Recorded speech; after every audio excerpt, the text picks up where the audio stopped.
لله رب العالمين، والصلاة والسلام على سيد الأنبياء والمرسلين. أما بعد، فأعوذ بالله من الشيطان الرجيم. بسم الله الرحمن الرحيم.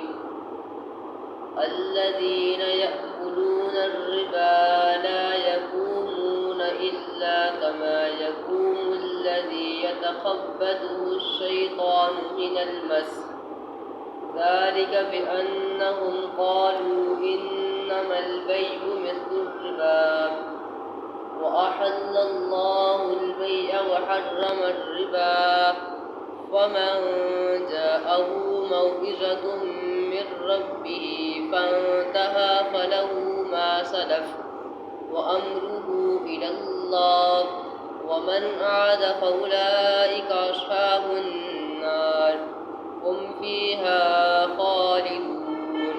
يمحق الله الربا ويربي الصدقات، والله لا يحب كل كفار أثيم. إن الذين آمنوا وعملوا الصالحات وأقاموا الصلاة وآتوا الزكاة لهم أجرهم عند ربهم ولا خوف عليهم ولا هم يحزنون. يا أيها الذين آمنوا اتقوا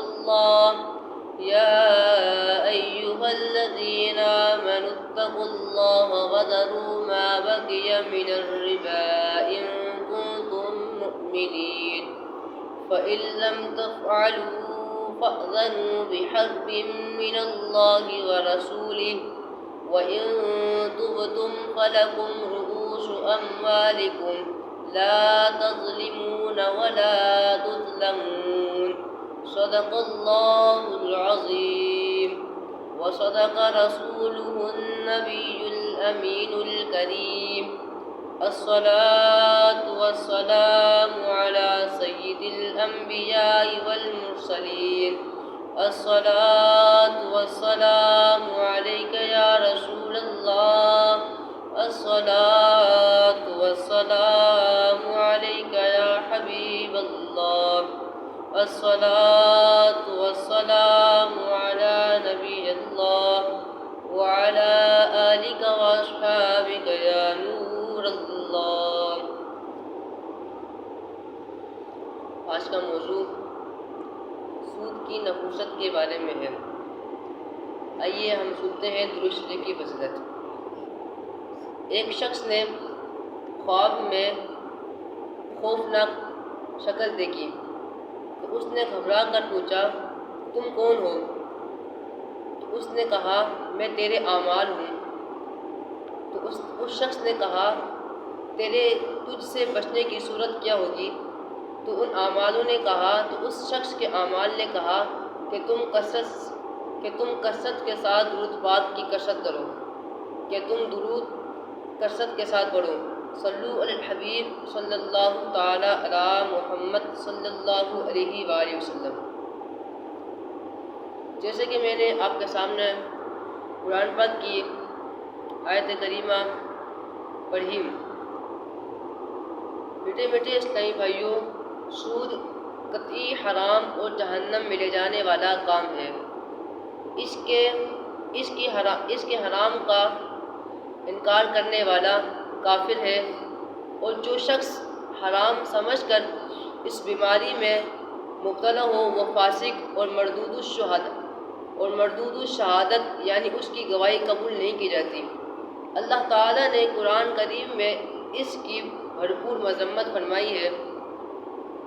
اللہ تعالیٰ فرماتے ہیں، الذین یأکلون الربا لا یقومون الا کما یقوم الذی یتخبطہ الشیطان من المس، ذلک بأنہم قالوا انما البیع مثل الربا، وأحل اللہ البیع وحرم الربا۔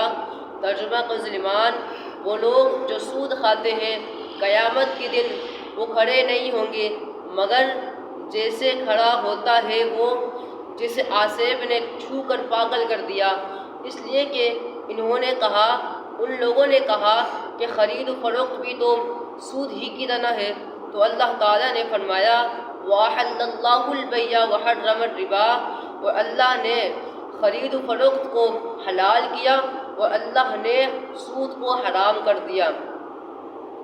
اللہ تعالیٰ فرماتا ہے فَمَنْ جَاءَهُ مَوْعِظَةٌ مِّن رَّبِّهِ فَانتَهَىٰ فَلَهُ مَا سَلَفَ وَأَمْرُهُ إِلَى اللَّهِ وَمَنْ عَادَ فَأُولَٰئِكَ أَصْحَابُ النَّارِ، تو جسے اس کے رب کے پاس سے نصیحت آئی اور وہ رکا رہا تو اسے حلال ہے جو پہلے لے چکا اور اس کا کام خدا کے حوالے ہے۔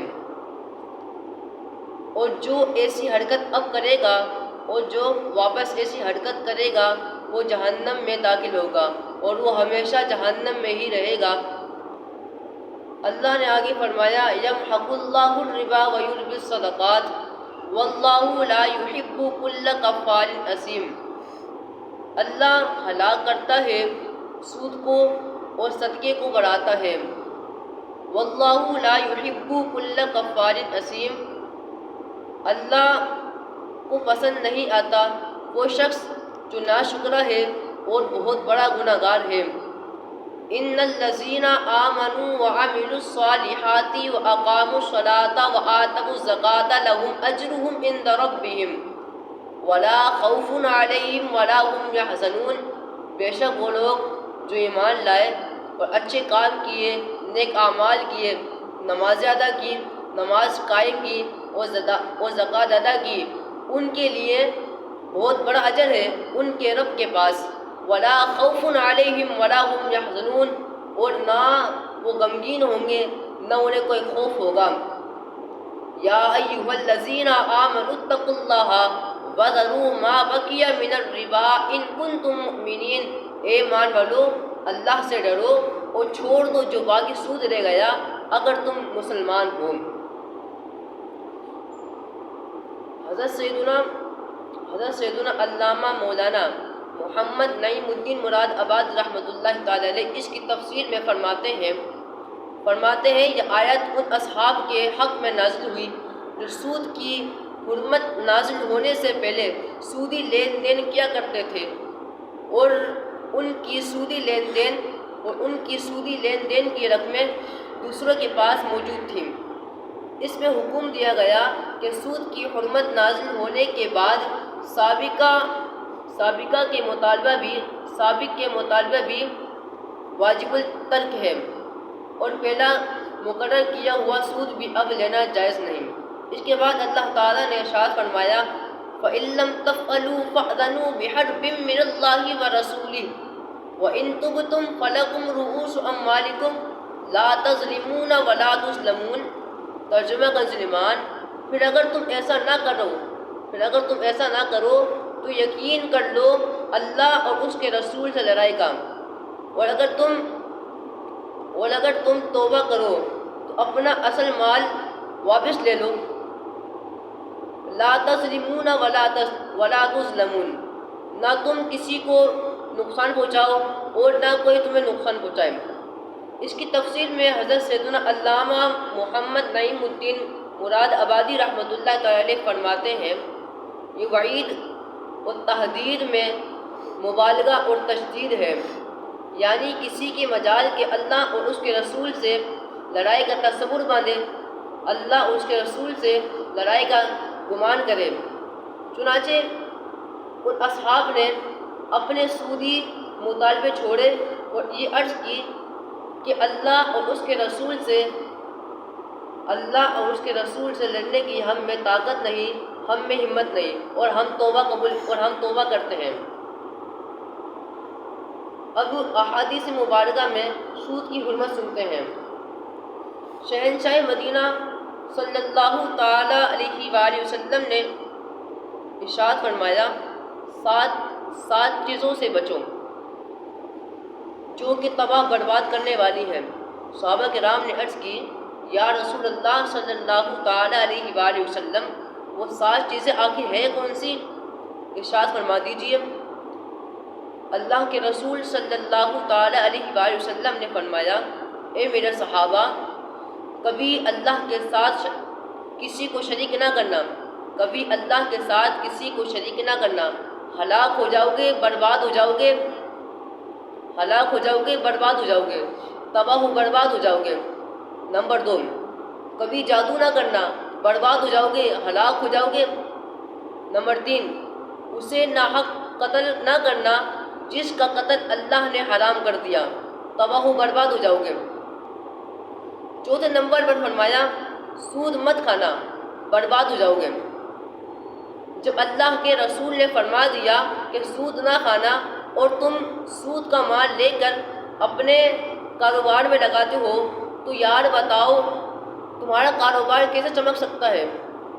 تم اپنی اولاد کی شادی کرتے ہو سود کے پیسوں سے، تو بتاؤ تمہاری اولاد کی شادی کس طرح کامیاب ہو سکتی ہے؟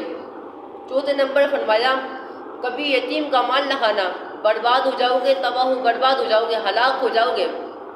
آج اگر ہمارا کوئی بڑا بھائی اس کا انتقال ہو جائے اور اس کا کوئی چھوٹی بچی یا چھوٹا بیٹا ہو تو ہم اس کا مال کھا جاتے ہیں اور ہم اس بچے کو اس کو حقیر کی نظر سے دیکھتے ہیں۔ چھٹے نمبر پر فرمایا جنگ کے دوران مقابلے کے وقت پیٹھ پھیر کر بھاگ نہ جانا، برباد ہو جاؤ گے، ہلاک ہو جاؤ گے۔ 7ویں نمبر پر فرمایا پاک دامن عورت پر تہمت نہ لگانا۔ اسی طرح حضرت سیدنا عبداللہ بن مسعود رضی اللہ تعالیٰ عنہ سے روایت ہے کہ جب کسی بستی میں زنا اور سود پھیل جائے تو اللہ تعالیٰ اس بستی والوں کو ہلاک کرنے کی اجازت دے دیتا ہے۔ نبیوں کے سلطان رحمت عالمیان صلی اللہ تعالیٰ علیہ وآلہ وسلم کا فرمان عبرت نشان ہے، جس قوم میں سود پھیلتا ہے اس قوم میں پاگل پن پھیلتا ہے۔ اسی طرح دوسری حدیث ہے حضرت سیدنا ابو ہریرہ رضی اللہ تعالیٰ عنہ سے روایت ہے، فرماتے ہیں کہ رسول اللہ صلی اللہ علیہ وآلہ وسلم نے ارشاد فرمایا کہ شب معراج میں نے ایک ایسی قوم کے پاس سے گزرا جن کے پیٹ کمروں کی طرح بڑے بڑے تھے، جن میں سانپ پیٹوں کے باہر سے دیکھے جا رہے تھے۔ میں نے جبریل سے پوچھا اے جبریل یہ لوگ کون ہیں؟ تو جبریل نے انہیں عرض کی یہ لوگ سود خور ہیں، یہ لوگ سود کھاتے تھے۔ افسوس، 100 کروڑ افسوس، آج ہمارے پیٹ اگر معمولی سا کیڑا چلا جائے تو طبیعت خراب ہو جاتی ہے۔ قیامت کا یہ سخت عذاب کیسے برداشت کر سکیں گے؟ سود کھانے والے لوگوں کے پیٹ اتنے بڑے ہوں گے جیسے کہ کسی کے مکان کے کمرے ہوں، ان میں سانپ اور بچھو وغیرہ ہوں گے۔ کس قدر بھیانک عذاب ہے۔ اللہ تبارک و تعالی ہم سب کو سود کی آفت سے محفوظ فرمائے۔ اللہ تعالیٰ سے دعا جو کچھ سنا اس پر ہم سب کو عمل کرنے کی توفیق عطا فرمائے۔ وما علینا الا البلاغ المبین۔